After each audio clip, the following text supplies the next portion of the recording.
Hi, my name is Tricia. I just wanted to share with some of you today who may be struggling a little bit with prayer, how to pray for something that you really believe in, that you really want, but you're not quite sure how to accept when God's answer seems to be no. It's so complex. And I have just been down this journey for the last 4.5 years of my life where I was really praying for my husband's healing and really believing for, with full confidence and faith, that God could and hoping that He would provide this miracle for my husband to be healed. When it didn't happen, I had to really reconcile how to make sense of this experience of putting full faith in something that I hoped for and believed in, but didn't end up happening. So if you're like me and maybe your prayers have gone unanswered, maybe you were praying for a child that never came into this world, or you were praying for a sickness and it looks like that sickness is not going to be healed, or you prayed for someone to be healed that ended up passing away like me.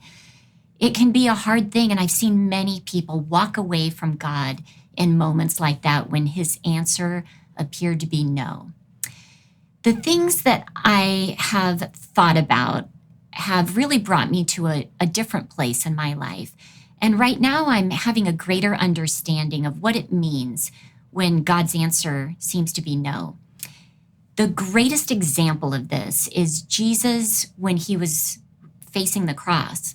He pleaded with God and asked God to take this cup of suffering away from Him, and was very honest and raw in that moment.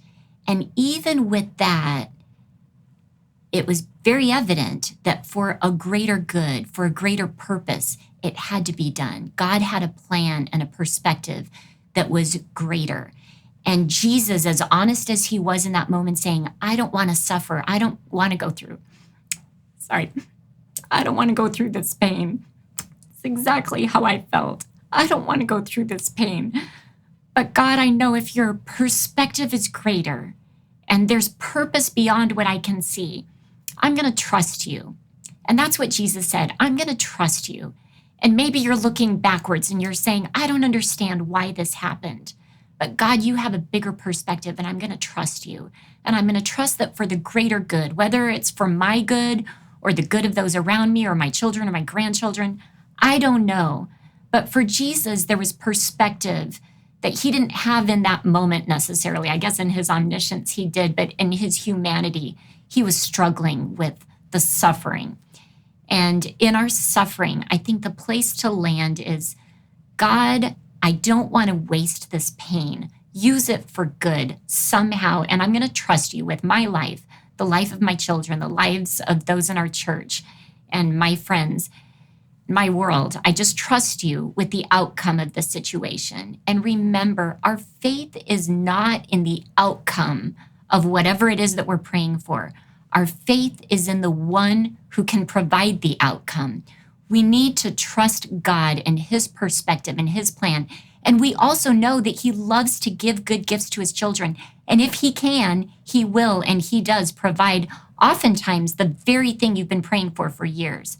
But if He doesn't, do what Jesus did. Trust Him. Trust His plan for your life. He is faithful. He loves you, and His ways are higher than our ways. It's worth relaxing in that place of knowing that He is a trustworthy and loving God. Don't turn your back on Him. Do the opposite. Open your heart and accept Him and accept His plan and His will for your life. It's always good.